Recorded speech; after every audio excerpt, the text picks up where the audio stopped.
পশ্চিমবঙ্গের বীরভূম জেলার এক প্রত্যন্ত গ্রামে ছিল শত বছরের পুরনো একটি জমিদার বাড়ি। গ্রামের মানুষ সেই বাড়িটিকে রায়বাড়ি বলে চিনত। এক সময় সেখানে খুবই জাঁকজমকপূর্ণ পরিস্থিতি ছিল, কিন্তু এখন বাড়িটি প্রায় ধ্বংসস্তূপে পরিণত হয়েছে। ভাঙা দেওয়াল, শ্যাওলা ধরা বারান্দা আর ফাটা ছাদ দেখে মনে হতো বাড়িটি যেন মৃত্যুর অপেক্ষায় দাঁড়িয়ে আছে।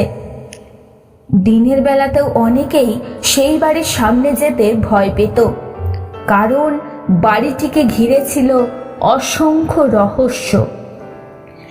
লোকমুখে শোনা যেত বাড়ির নিচে একটি গুপ্ত সুড়ঙ্গ রয়েছে। সেই সুড়ঙ্গ নাকি কয়েক কিলোমিটার দূরের এক জঙ্গলে গিয়ে মিশেছে।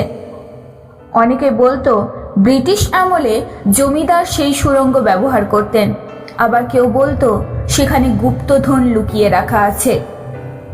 কেউ কেউ আরো ভয়ঙ্কর গল্প বলতো। তাদের মতে সেই সুড়ঙ্গে বহু মানুষের আত্মা আজও বন্দী হয়ে আছে। গ্রামের ছেলেমেয়েরা সন্ধ্যার পর সেই বাড়ির সামনে যেত না। বৃদ্ধরা বলতেন রাতের বেলায় সুড়ঙ্গের দিক থেকে যেন মানুষের কান্নার শব্দ শোনা যায়। কেউ কেউ দাবি করতেন তারা সাদা পোশাক পরা কোনো একটা ছায়া মূর্তি দেখেছেন। এসব গল্প শুনে বড় হয়ে উঠেছে গ্রামের সমস্ত যুবক। তারই মধ্যে একটা যুবক হলো অর্ক। অর্ক শহরে ইতিহাস নিয়ে পড়াশোনা করত। সে ভূত প্রেতে বিশ্বাস করত না, কিন্তু রহস্য তাকে ভীষণভাবে টানতো। একদিন ছুটিতে গ্রামে ফিরে সে রায়বাড়ির রহস্য উদ্ঘাটনের সিদ্ধান্ত নিল। তার বন্ধু রাহুল, সাগর আর তন্ময়ও তার সঙ্গে যোগ দিল। চারজন মিলে এক বিকেলে রায়বাড়িতে প্রবেশ করল। বাড়ির ভিতরে ঢুকতেই তাদের শরীর কেমন যেন শীতল হয়ে গেল, যেন এক অদৃশ্য কেউ তাদের দিকে তাকিয়ে আছে। চারিদিকে ধুলো জমেছিল, মাকড়সার জাল ঝুলছিল ছাদের কোনায়। পুরনো কাঠের দরজাগুলো বাতাসে যেন কড়মড় কড়মড় করে শব্দ করছিল। অর্ক টর্চ জ্বালালো। টর্চের আলোয় ভাঙা দেওয়ালে পুরনো কিছু ছবি দেখা গেল। সেগুলো ছিল জমিদার পরিবারের সদস্যদের প্রতিকৃতি। একটা ছবির দিকে তাকিয়ে অর্ক থমকে গেল। সেখানে এক ব্যক্তির চোখ যেন অদ্ভুতভাবে চকচক করছিল। রাহুল হেসে বলল, ভয় পাচ্ছিস নাকি? অর্ক মাথা নাড়ালো, কিন্তু তার মনে কেমন যেন একটা অস্বস্তি হচ্ছিল। তারা ধীরে ধীরে বাড়ির ভিতরে এগিয়ে গেল। হঠাৎ সাগর একটা অদ্ভুত জিনিস দেখতে পেল। মেঝের এক কোণে লোহার একটা বড় রিং বসানো ছিল। সাধারণত এমন রিং পুরনো গোপন কোনো দরজায় ব্যবহার করা হতো। সবাই মিলে রিংটি টানলো। প্রথমে তো কিছুই হলো না, তারপর জোরে টানতেই মেঝের একটা অংশ যেন খুলে গেল। নিচে দেখা গেল অন্ধকারে ঢাকা সরু একটা সিঁড়ি। চার বন্ধু বিস্ময়ে একে অপরের দিকে তাকালো। তারা বুঝতে পারল এটাই সেই কিংবদন্তির গুপ্ত সুড়ঙ্গ। নিচ থেকে যেন একটা ঠান্ডা বাতাস উঠে আসছিল। বাতাসের সঙ্গে ভেসে আসছিল এক ধরনের পচা গন্ধ। তন্ময় বলল, আমার কিন্তু ব্যাপারটা খুব একটা ভালো লাগছে না। অর্ক বলল, এত দূর এসে কি তোরা ফিরে যাবি? রাহুলও এগিয়ে যাওয়ার পক্ষেই মত দিল। অবশেষে তারা সিঁড়ি বেয়ে নিচে নামতে শুরু করলো। সিঁড়িগুলো খুব পুরনো ছিল, প্রতিটি ধাপেই ধুলো জমেছিল। কয়েক জায়গায় ইট আবার ভেঙেও পড়েছিল। নিচে নেমে তারা একটা দীর্ঘ করিডোর দেখতে পেল। করিডোরটি এতটাই অন্ধকার ছিল যে টর্চ ছাড়া কিছুই দেখা যাচ্ছিল না। দেওয়ালের গায়ে পুরনো মশলার যেন একটা চিহ্ন ছিল। মনে হচ্ছিল বহু বছর আগে এখানে কোনো মানুষের যাতায়াত ছিল। হঠাৎ দূরে কোথাও থেকে যেন একটা শব্দ ভেসে এলো।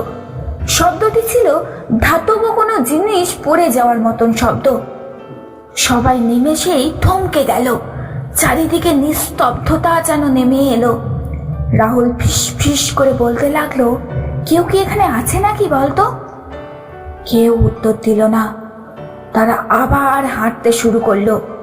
কিছু দূর এগোতেই দেওয়ালের একটা অদ্ভুত কিছু প্রতিকৃতি তারা দেখতে পেল। প্রতীকগুলি যেন কোনো এক গোপন সংকেত। অর্ক মোবাইলে সেগুলোর ছবি তুলে নিল। আরো কিছু দূর এগিয়ে হঠাৎ তারা একটি বিশাল লোহার দরজার সামনে এসে দাঁড়ালো। দরজার গায়ে খোদাই করা ছিল একটি সাপের ছবি। সাপটি নিজের লেজ নিজেই কামড়ে ধরে আছে, আর তার নিচে লেখা ছিল, যে এখানে প্রবেশ করবে সে সত্য জানবে, কিন্তু সেই সত্য তাকে ছেড়ে দেবে না। কথাগুলো পড়ে সবার শরীরে যেন কাঁটা দিয়ে উঠল। তন্ময় আবার ফিরে যাওয়ার কথা বলল, কিন্তু অর্কের কৌতূহল তখন চরমে পৌঁছে গেছে। সে দরজাটি ঠেলে খোলার চেষ্টা করলো। প্রথমে দরজাটি নড়ল না, তারপর ধীরে ধীরে ভয়ঙ্কর শব্দ করে খুলে গেল। দরজার ওপাশে যা ছিল তা দেখে চার বন্ধু স্তম্ভিত হয়ে গেল, কারণ সেখানে ছিল এমন এক রহস্য যা শত বছর ধরে অন্ধকারের আড়ালে লুকিয়েছিল। লোহার দরজাটি সম্পূর্ণ খুলতেই চার বন্ধু একমতো চমকে গেল। কক্ষটির ছাদ এতটাই উঁচু ছিল যে টর্চের আলো সেখানে পৌঁছাচ্ছিল না। চারিদিকে পাথরের স্তম্ভ দাঁড়িয়েছিল। প্রতিটি স্তম্ভে অদ্ভুত সব খোদাই করা চিহ্ন দেখা যাচ্ছিল। মনে হচ্ছিল এগুলো কোনো প্রাচীন ভাষার লেখা। অর্ক ধীরে ধীরে কক্ষের ভিতরে প্রবেশ করল। রাহুল, সাগর এবং তন্ময়ও তার পিছু পিছু হাঁটতে শুরু করলো। কক্ষের মাঝখানে একটি পাথরের টেবিল ছিল। টেবিলের উপর ধুলো মাখা আস্তরণ জমেছিল। মনে হচ্ছিল বহু বছর ধরে এখানে কেউ আসেনি। অর্ক হাত দিয়ে ধুলো সরাতেই একটি পুরনো চামড়ার রোল দেখতে পেল। সাবধানে সেটি খুলতেই সবাই বিস্ময়ে তাকিয়ে রইল। ওটা ছিল একটা মানচিত্র, কিন্তু মানচিত্রের কিছু অংশ লালচে রঙের দাগ পড়েছিল। দেখে মনে হচ্ছিল যেন শুকিয়ে যাওয়া রক্ত। তন্ময় তখন ভয়ে পিছিয়ে গেল। সে বলল, এটা কিন্তু খুব একটা ভালো কিছু নয়। অর্ক মানচিত্রটি ভালো করে দেখতে লাগলো। সেখানে রায়বাড়ির নিচে সুড়ঙ্গগুলোর পথ আঁকা ছিল, কিন্তু সবচেয়ে আশ্চর্যের বিষয় ছিল একটি লাল বৃত্ত। বৃত্তটির পাশে লেখা ছিল শেষ কক্ষ, আর তার নিচে আরো একটি বাক্য, যেখানে সত্য ঘুমিয়ে আছে। রাহুল এটা দেখেই উত্তেজিত হয়ে উঠল। সে বলল, নিশ্চয়ই গুপ্তধন আছে। সাগর মাথা নাড়ালো, কিন্তু অর্কের মনে হচ্ছিল ব্যাপারটা শুধুই ধন সম্পদের নয়। ঠিক তখনই কক্ষের এক কোণ থেকে অদ্ভুত শব্দ ভেসে এলো। কেউ যেন ধীরে ধীরে তাদের দিকে হাঁটছে। সবাই টর্চের আলো সেই দিকে ফেলল, কিন্তু সেখানে কেউ ছিল না, শুধু অন্ধকার আর ঠান্ডা বাতাস। হঠাৎ তাদের টর্চের আলো একসঙ্গে কয়েক সেকেন্ডের জন্য নিভে গেল। চারিদিকে অন্ধকারে ডুবে গেল। তন্ময় ভয়ে চিৎকার করে উঠল। কয়েক মুহূর্ত পরে আলো আবার জ্বলে উঠল। আলো জ্বলার সঙ্গে সঙ্গে সবাই স্তম্ভ হয়ে গেল, কারণ কক্ষের এক দেওয়ালে হঠাৎ একটি নতুন লেখা দেখা যাচ্ছিল। লাল রঙের লেখা। সেই শব্দগুলো আগে তো তারা দেখেনি। সেখানে লেখা ছিল, ফিরে যাও। সাগর কাঁপা গলায় বলল, এটা কে লিখলো রে? কে লিখলো? এখানে তো কেউ ছিল না। কেউ উত্তর দিতে পারল না। অর্ক নিজেকে সামনে নিয়ে বলল, হয়তো আগে থেকেই ছিল, আমরা এতটা দেখিনি। কিন্তু সে নিজেও কথাটা বিশ্বাস করতে পারছিল না।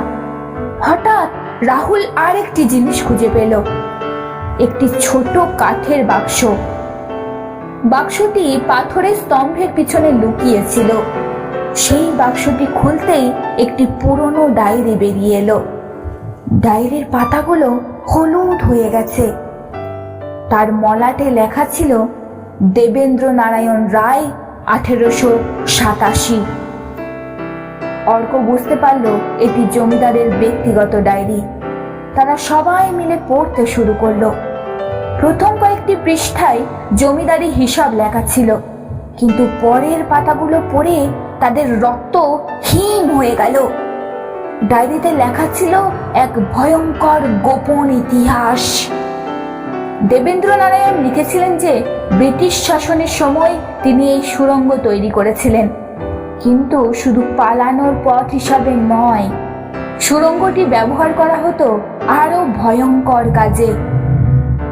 যারা জমিদারের বিরুদ্ধে কথা বলতো তাদের এখানে এনে বন্দি করে রাখা হতো।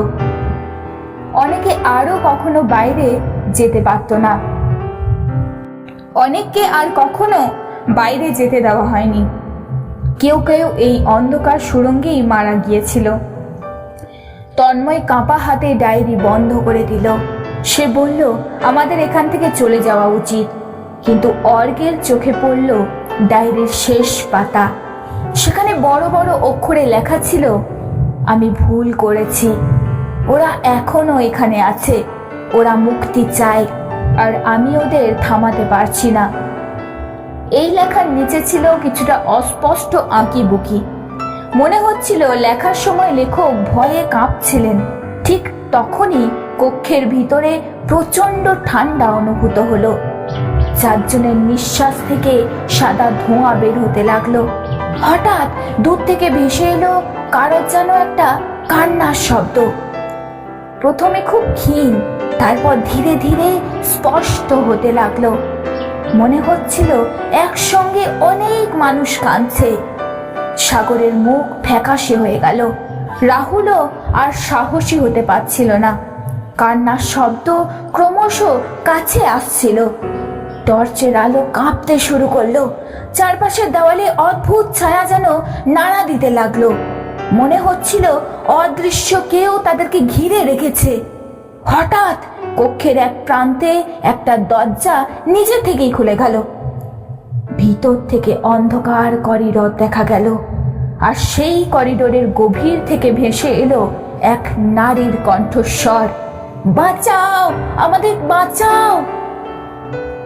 শব্দটি এতটাই স্পষ্ট ছিল যে সবাই শুনতে পেল। তন্ময় প্রায় ভয়ে কেঁদেই ফেলল।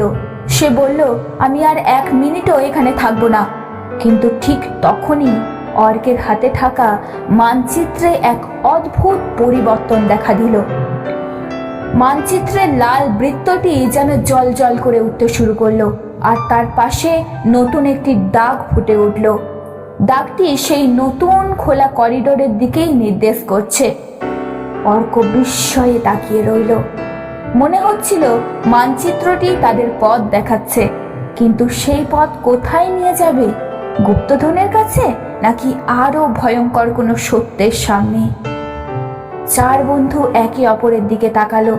তাদের চোখে ভয় ছিল, কিন্তু সেই ভয়ের চেয়েও বড় ছিল রহস্য জানার আকাঙ্ক্ষা।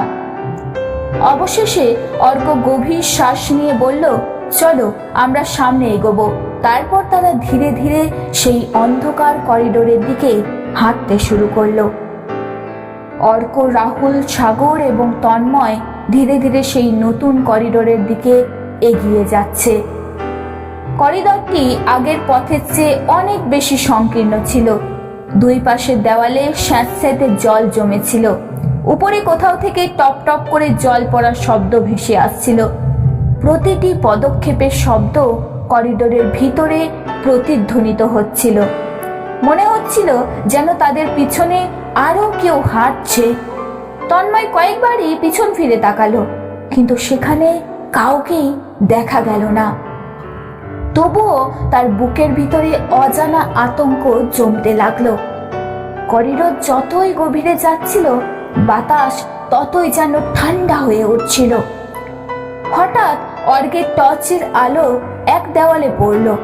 দেওয়ালে অসংখ্য হাতের ছাপ দেখা গেল, কিছু ছোট ছোট, কিছু বড়। সবগুলোতে কালচে রঙের। মনে হচ্ছিল আতঙ্কে কেউ দেওয়ালে হাত ঠেকিয়ে সাহায্য চাইছিল। রাহুল ধীরে ধীরে হাতের ছাপগুলোর দিকে এগিয়ে গেল। সে দেখল কয়েকটি হাতের ছাপের নিচে আঁচড়ের দাগ রয়েছে, যেন কেউ মরিয়া হয়ে বেরিয়ে আসার চেষ্টা করছিল। সাগর ফিসফিস করে বলল, এখানে সত্যিই মানুষ বন্দী ছিল? অর্ক কোনো উত্তর দিল না। তার চোখে শুধু রহস্যের ছায়া। আরো কিছু দূর এগোতেই তারা একটা বিশাল লোহার গেট দেখতে পেল। গেটটি মরিচা পড়ে প্রায় ভেঙে যাওয়ার উপক্রম, কিন্তু এখনো সে কোনো রকমে দাঁড়িয়ে আছে। গেটের ওপারে ছিল কয়েকটি ছোট ছোট কক্ষ। দেখে মনে হচ্ছিল পুরনো কোনো কারাগার। তারা গেট ঠেলে ভিতরে ঢুকলো। একটি কক্ষে প্রবেশ করতেই তীব্র দুর্গন্ধ নাকে এলো। মেঝেতে ছড়িয়েছিল ভাঙা শিকল। এক কোণে পড়েছিল মানুষের কঙ্কাল। কঙ্কালটির হাত দুটো এখনো শিকলে বাঁধা। তন্ময় ভয়ে পিছিয়ে গেল। তার গলা শুকিয়ে যাচ্ছিল। রাহুলও আরো কোনো কথাই বলতে পারল না। অর্ক কঙ্কালের পাশে বসে ভালো করে পরীক্ষা করতে লাগলো। সে দেখতে পেল কঙ্কালের গলায় একটা তামার লকেট ঝুলছে। লকেটটি খুলতেই ভিতরে একটা ছোট্ট ছবি দেখা গেল। একজন মহিলা আর একটি ছোট্ট শিশুর ছবি। অর্কের বুক কেঁপে উঠল। সে ভাবল হয়তো এই মানুষটির পরিবার তার জন্য অপেক্ষা করছিল, কিন্তু সে আর কখনোই ফিরে যেতে পারেনি। হঠাৎ দূরের একটা কক্ষ থেকে যেন একটা শব্দ ভেসে এলো। মনে হলো কেউ ধীরে ধীরে কাঁদছে। চারজনই শব্দের দিকে তাকালো। সেই কান্না খুবই দুর্বল ছিল, কিন্তু স্পষ্ট ছিল, যেন বহু বছরের দুঃখ জমে আছে তার মধ্যে। তারা শব্দ অনুসরণ করে এগিয়ে যেতে লাগলো। শেষের কক্ষটির সামনে পৌঁছাতেই কান্না থেমে গেল। কক্ষটি বাইরের দিকে তালা বন্ধ ছিল। অর্ক মরিচা ধরা তালাটি লাথি মারল। তালা ভেঙে মাটিতে পড়ে গেল। দরজাটি ধীরে ধীরে খুলে গেল। ভিতরে ঢুকতেই তারা অবাক চোখে দেখল কক্ষের মাঝখানে একটি কাঠের চেয়ার রাখা রয়েছে। চেয়ারটিতে ধুলো জমলেও মনে হচ্ছিল সম্প্রতি কেউ সেখানে বসেছিল। দেওয়ালের দিকে টর্চের আলো ফেলতেই তারা স্তম্ভ হয়ে গেল।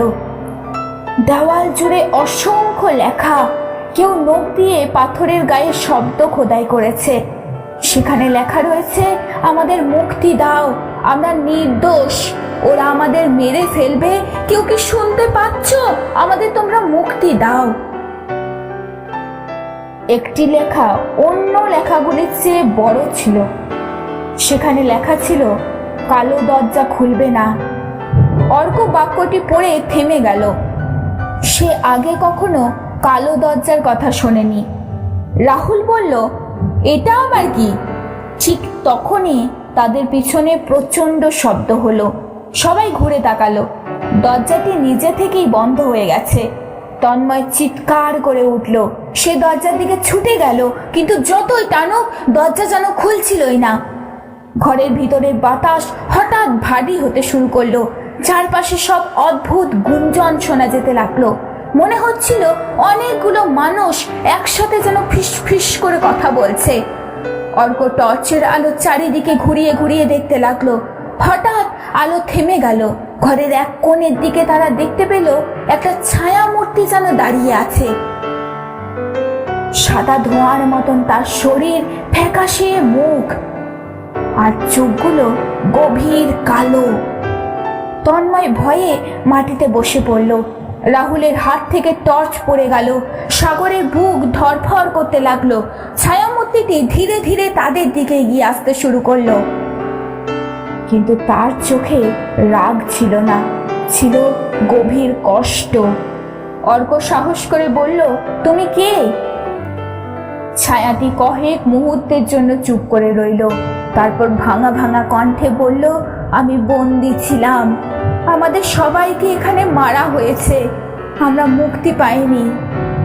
কথাগুলো শুনে চারজনের শরীর কেঁপে উঠল। অর্ক আবার জিজ্ঞেস করলো, আমরা কিভাবে তোমাদের সাহায্য করতে পারি? ছায়াটি হাত তুলে করিডোরের আরো একটা গভীর দিকে ইশারা করলো। তারপর বলল, সত্য এখনো লুকিয়ে আছে। কালো দরজা খুঁজে বের করো, কিন্তু খুব সাবধান। ও জেগে উঠলে কেউ বাঁচবে না। এই কথা বলেই ছায়ামূর্তিটি মিলিয়ে যেতে শুরু করলো। কয়েক সেকেন্ডের মধ্যে সে পুরোপুরি অদৃশ্য হয়ে গেল। ঠিক তখনই দরজাটি নিজে থেকেই খুলে গেল। ঘরের ভারী বাতাসও যেন স্বাভাবিক হয়ে গেল। চার বন্ধু দ্রুত বাইরে বেরিয়ে এলো। তাদের মুখে আতঙ্ক স্পষ্ট, কিন্তু রহস্য আরো গভীর হয়ে উঠেছে। এখন তারা জানে ওই সুড়ঙ্গ শুধুমাত্র গুপ্তধনের রহস্যে নেই, এখানে লুকিয়ে আছে বহু নিরপরাধ মানুষের মৃত্যুর ইতিহাস। আর কোথাও আছে সেই ভয়ঙ্কর কালো দরজা। হঠাৎ অর্কের হাতে থাকা রক্তমাখা মানচিত্রটি আবার জ্বলজ্বল করতে শুরু করলো। মানচিত্রে নতুন একটা পথ ফুটে উঠল। পথটি সুড়ঙ্গের আরো গভীরে চলে গেছে, আর সেই পথের শেষে কালো পাড়া কালি দিয়ে লেখা যেন কোনো এক বিশাল দরজা আঁকা রয়েছে। দরজার নিচে লেখা রয়েছে মাত্র দুটি শব্দ, নিষিদ্ধ কক্ষ। চার বন্ধু একে অপরের দিকে তাকালো। তারা বুঝতে পারলো প্রকৃত রহস্য এখানেই শুরু হচ্ছে।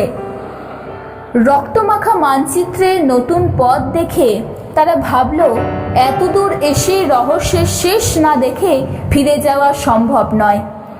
অর্ক মানচিত্রটি হাতে নিয়ে সামনে এগিয়ে এলো। তার পিছনে পিছনে হাঁটতে শুরু করলো রাহুল, সাগর এবং তন্ময়। করিডরটি আগের চেয়ে আরো অন্ধকার হয়ে উঠল। দেওয়ালের পাথরগুলো যেন কালচে রঙের। মনে হচ্ছিল যেন বহু বছরের ধোঁয়া আর রক্তের দাগ সেখানে জমে আছে। বাতাসে এক ধরনের পোড়া গন্ধ ভেসে আসছিল। সাগর নাক চেপে ধরল। সে বলল, গন্ধটা কেমন অদ্ভুত না? অর্ক উত্তর দিল না। তার মন তখন সেই মানচিত্রে। হঠাৎ করিডর দুটি ভাগ হয়ে গেল দুটি পথে। একটা দরজা যাচ্ছে ডান দিকে আর একটা বাম দিকে। মানচিত্র অনুযায়ী তাদের ডান দিকের পথেই যেতে হবে, কিন্তু ঠিক তখনই বাম দিকের অন্ধকার থেকে ভেসে এলো একটি শিশুর হাসি। চারজন থমকে দাঁড়ালো। হাসিটা খুবই স্পষ্ট, যেন ছোট ছেলে বা মেয়ে খেলছে। তন্ময় কাঁপা গলায় বলল, এখানে শিশু আসবে কোত্থেকে? কেউ কোনো উত্তর দিতে পারল না। কয়েক সেকেন্ড পরে হাসিটা হঠাৎ কান্নায় বদলে গেল। তারপর আবার সব নিস্তব্ধ। চারিপাশে শুধু ঠান্ডা বাতাস। চারজন দ্রুত ডান দিকের পথেই হাঁটতে শুরু করলো। যতই তারা এগোচ্ছিল ততই করিডোরের দেওয়ালে অদ্ভুত সব ছবি দেখা যাচ্ছিল। কোথাও আগুনের ছবি, কোথাও মানুষের ছবি, কোথাও আবার একটা বিশাল কালো দরজার চিত্র। প্রত্যেকটি ছবির নিচে একই প্রতীক আঁকা ছিল, একটা চোখ যার মাঝখানে লাল বিন্দু। অর্ক ছবিগুলোর ছবি তুলে রাখলো। তার মনে হচ্ছিল এগুলোর মধ্যে কোনো গোপন বার্তা আছে। হঠাৎ তারা একটা বড় হল ঘরের সামনে এসে দাঁড়ালো। ঘরটির মাঝখানে একটি পাথরের বেদি ছিল। বেদির চারপাশে ভাঙা মোমবাতিতে ছড়িয়ে রয়েছে।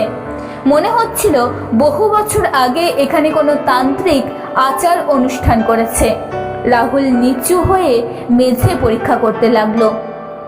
সে দেখতে পেল মেঝেতে একটা বিশাল বৃত্ত আঁকা আছে। বৃত্তের চারপাশে অদ্ভুত সব চিহ্ন। সাগর বলল, এগুলো কি তন্ত্রমন্ত্রের চিহ্ন? অর্ক মাথা নাড়ালো। তার ইতিহাসের বইয়ে এমন কিছু প্রতীক সে দেখেছিল। ঠিক তখনই তাদের টর্চের আলো বেদির উপরে পড়ল। সেখানে একটা পুরনো খাতা রাখা ছিল। ধুলোয় ঢাকা খাতাটি খুলতেই সবাই চমকে উঠল।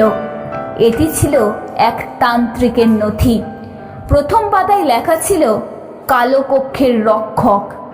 তারপরেও পাতাগুলোতে অদ্ভুত সব মন্ত্র লেখা আর কিছু ভয়ঙ্কর সতর্ক বার্তা। এক জায়গায় লেখা ছিল, যে কালো দরজা খুলবে সে মৃত্যুকে আহ্বান করবে। আরেক জায়গায় লেখা ছিল, দরজার ওপারে বন্দি আছে এমন এক শক্তি যা মানুষের নয়। তন্ময় খাতাটি তৎক্ষণাৎ বন্ধ করে দিল। তার হাত কাঁপছিল। সে বলল, আমরা আর সামনে যাব না।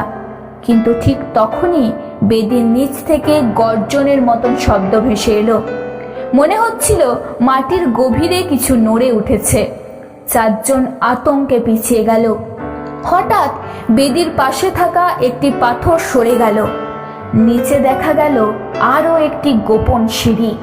সিঁড়িটি সরাসরি মাটির আরো গভীরে নেমে গেছে। সেখানে এত ঘন অন্ধকার ছিল যে টর্চের আলো পুরোটা ভেদ করতে পারছিল না। অর্ক বুঝতে পারল এটাই সেই নিষিদ্ধ কক্ষের পথ। কিছুক্ষণ সবাই চুপ করে দাঁড়িয়ে রইল। অবশেষে রাহুল বলল, এত দূর এসেছি যখন শেষটা দেখেই ছাড়ব। তন্ময় অনিচ্ছা সত্ত্বেও রাজি হলো। তারা ধীরে ধীরে সিঁড়ি বেয়ে নিচে নামতে শুরু করলো। প্রতিটি ধাপের সঙ্গে বাতাস আরো ঠান্ডা হয়ে উঠছিল।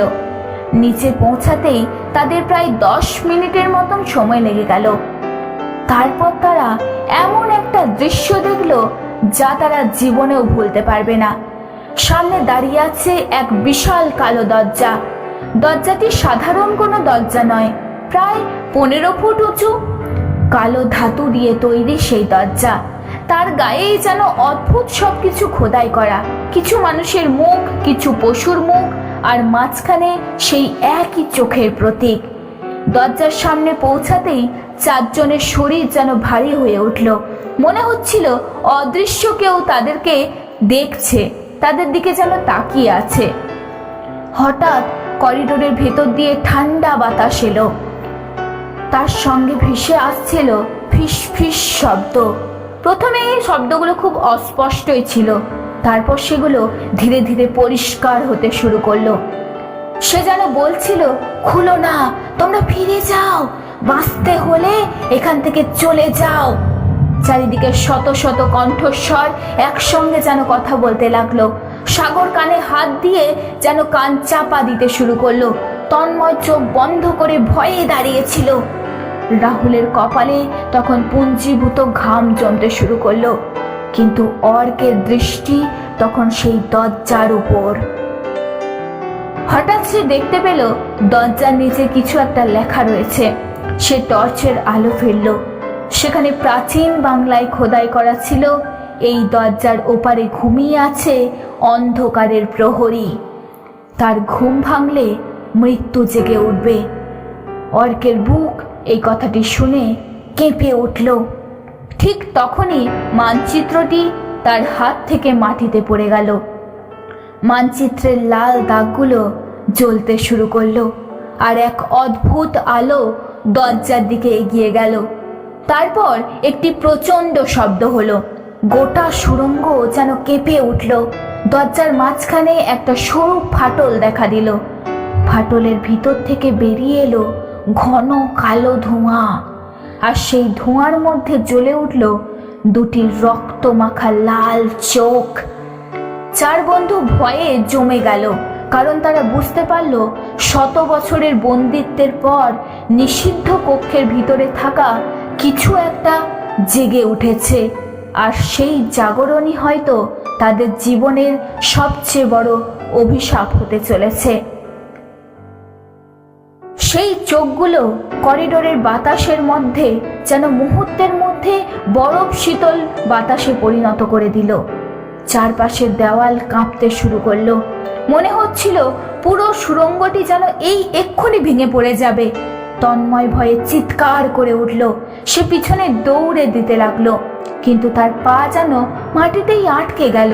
সে চাইছে দৌড়াতে, কিন্তু সে কিছুতেই দৌড়াতে পারছে না। এক পাও সে এগোতে পারছিল না। রাহুল টর্চের আলো দরজার দিকে ফেললো। কালো ধোঁয়া ধীরে ধীরে যেন ঘন হতে লাগলো। তারপর ধোঁয়ার ভিতর থেকে একটি বিশাল ছায়া মূর্তি দেখা দিল।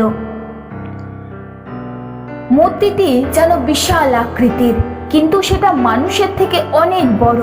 তার মাথায় শিঙের মতন দুটো উঁচু অংশ।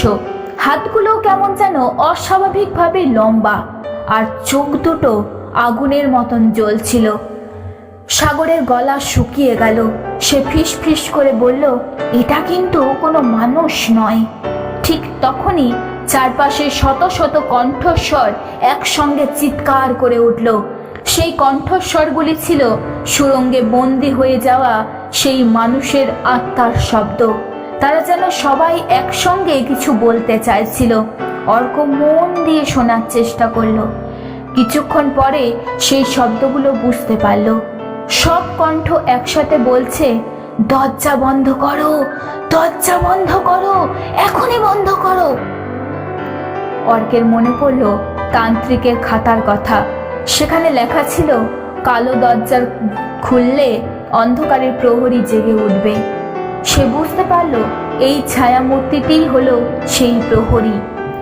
বহু বছর আগে কোনো তান্ত্রিক শক্তি দিয়ে তাকে বন্দি করে রেখেছিল, আর আজ তারা অজান্তেই বন্দিত্ব ভেঙে দিয়েছে। হঠাৎ ছায়ামূর্তিটি একটি বিকট গর্জন করল। গর্জনের শব্দে করিডোরের পাথর যেন ফেটে যেতে লাগলো। দেওয়াল থেকে ধুলো যেন ঝরে ঝরে পড়তে শুরু করলো। তন্ময় কান চেপে মাটিতে বসে রইল। রাহুল কষ্টে দাঁড়িয়ে রইল। অর্ক দ্রুত তান্ত্রিকের খাতাটি বের করলো। সে আশায় ছিল হয়তো সেখানে কোনো উপায় লেখা আছে। পাতাগুলো উল্টাতে উল্টাতে হঠাৎ একটি শেষ পৃষ্ঠা তার চোখে পড়ল। সেখানে লাল কালি দিয়ে লেখা ছিল, যদি অন্ধকারের প্রহরী জেগে ওঠে তবে তাকে আবার বন্দি করতে হবে। 4টি আত্মত্যাগের আলো একত্র হলে দরজা পুনরায় বন্ধ হবে। অর্ক বিভ্রান্ত হয়ে গেল। 4টি আত্মত্যাগের আলো মানেটা কি? ঠিক তখনই মানচিত্রটি আবার জ্বলজ্বল করে উঠতে শুরু করলো। মানচিত্রের 4 কোণ থেকে 4টি আলোর রেখা বেরিয়ে এলো। রেখাগুলি এসে থামলো অর্ক, রাহুল, সাগর এবং তন্ময়ের সামনে। হঠাৎ অর্ক সবকিছুই বুঝতে পারল। সুড়ঙ্গে বন্দি হয়ে মারা যাওয়া আত্মাগুলো তাদের বেছে নিয়েছে। তাদের সাহস, সত্য খোঁজার ইচ্ছা এবং একে অপরকে রক্ষা করার মনোভাবই সেই 4টি আলো। ঠিক তখনই তাদের 4 জনের শরীরের চারপাশে হালকা সোনালি আভা জ্বলে উঠল। প্রহরী যেন আরো ক্ষুব্ধ হয়ে উঠল। সে ধীরে ধীরে দরজার বাইরে বেরিয়ে আসতে শুরু করলো। তার এক পা দরজার বাইরে পড়তেই মাটি কেঁপে উঠল। আরেকটি পা বেরোতেই করিডোরের ছাদে ফাটল ধরল। অর্ক চিৎকার করে বলল, সবাই হাত ধরো। 4 বন্ধু একে অপরের হাত শক্ত করে ধরল। সঙ্গে সঙ্গে সোনালি আলো আরো জ্বলজ্বল করে উঠল। আলো চারিদিকে ছড়িয়ে পড়তে লাগলো। করিডোরের অন্ধকার পিছনে যেতে শুরু করলো। বন্দি আত্মাগুলো কান্নার শব্দ যেন ধীরে ধীরে শান্ত হয়ে গেল। তাদের জায়গায় শোনা গেল প্রার্থনার মতন এক সুর। প্রহরী আবার গর্জে উঠল। সে তাদের দিকে ছুটে আসতে চাইল, কিন্তু সোনালি আলো তাকে থামিয়ে দিল। তারপর শরীর থেকে কালো ধোঁয়া বের হতে লাগলো। সে যতই এগোতে চাইছিল, আলো যেন ততই শক্তিশালী হয়ে উঠছিল। অর্ক অনুভব করলো যেন অদৃশ্য শত শত মানুষ তাদেরকে শক্তি দিচ্ছে। সুড়ঙ্গে মারা যাওয়া নিরপরাধ আত্মাগুলো যেন আজ মুক্তি পেতে চাইছে। হঠাৎ দরজার গায়ে খোদাই করা চোখের প্রতিকৃতিটি জ্বলে উঠল। তারপর এক প্রচণ্ড আলোক রশ্মি বেরিয়ে এলো। আলোক রশ্মি সরাসরি প্রহরীর বুকে আঘাত করল। ভয়ঙ্কর এক চিৎকারে পুরো সুড়ঙ্গ কেঁপে উঠল। প্রহরীর শরীর ধীরে ধীরে ধোঁয়ায় পরিণত হতে লাগলো। সে মরিয়া হয়ে মুক্ত থাকার চেষ্টা করছিল, কিন্তু অদৃশ্য শক্তি তাকে আবার কালো দরজার দিকে টেনে নিয়ে যাচ্ছিল। কয়েক সেকেন্ডের মধ্যে তার অর্ধেক শরীর দরজার ভিতরে ঢুকে গেল। তারপর আরো কিছুক্ষণ সংগ্রামের পর পুরো শরীরটা কালো দরজার মধ্যে মিলিয়ে গেল। ঠিক সেই মুহূর্তে দরজাটি প্রচণ্ড শব্দে বন্ধ হয়ে গেল। দরজার ফাটল অদৃশ্য হয়ে গেল। রক্ত লাল চোখ দুটিও নিভে গেল। চারপাশে নেমে এলো গভীর নীরবতা। মনে হচ্ছিল কিছুই ঘটেনি, কিন্তু গল্প তখনও শেষ হয়নি। কারণ ঠিক তখনই করিডোরের চারপাশে অসংখ্য আলোর বিন্দু জ্বলে উঠল। সেগুলো ছিল সেই বন্দি আত্মাদের মুক্তির আলো। এক এক করে তারা আকাশের দিকে উঠতে লাগলো। কেউ আর কাঁদছিল না, কেউ আর সাহায্য চাইছিল না, সব মুখে ছিল শান্তির ছাপ। অর্ক বুঝতে পারল শত শত বছরের অভিশাপ আজ শেষ হয়েছে। রাহুলের চোখে জল চলে এলো। সাগর নীরবে দাঁড়িয়ে রইল। তন্ময় প্রথমবারের মতন হাসল। ধীরে ধীরে সব আলো অদৃশ্য হয়ে গেল। তারপর সুড়ঙ্গের বাতাস স্বাভাবিক হয়ে গেল। আর কোনো ফিসফিস শব্দ শোনা গেল না, আর কোনো অদ্ভুত ছায়া দেখা গেল না। চার বন্ধু দ্রুত সুড়ঙ্গ থেকে বেরিয়ে এলো। তারা যখন রায়বাড়িতে পৌঁছালো তখন ভোরের সূর্য উঠেছে। আকাশে লাল আভা ছড়িয়ে পড়েছে। গ্রামের মানুষ তাদের চোখে তাদেরকে সেই সময় জীবন্ত অবস্থায় দেখে রীতিমতো অবাক হয়ে গেল। কারণ তারা ভেবেছিল চারজন আর ফিরে আসবে না। অর্ক পুরো ঘটনা কাউকে বিস্তারিতভাবে বলেনি, শুধু বলেছিল সুড়ঙ্গের রহস্য শেষ হয়েছে। কয়েক মাস পরে সরকারিভাবে রায়বাড়ি সংরক্ষিত ঐতিহাসিক স্থাপনা হিসাবে ঘোষণা করা হলো। সুড়ঙ্গটিও বন্ধ করে দেওয়া হলো। কিন্তু অর্ক আজও সেই রক্তমাখা মানচিত্রটি নিজের কাছে রেখে দিয়েছে। কারণ সে জানে পৃথিবীর সব রহস্যের উত্তর মানুষ কখনো পায় না। কিছু রহস্য অন্ধকারেই লুকিয়ে থাকে, আর কিছু দরজা চিরকাল বন্ধ থাকাই ভালো।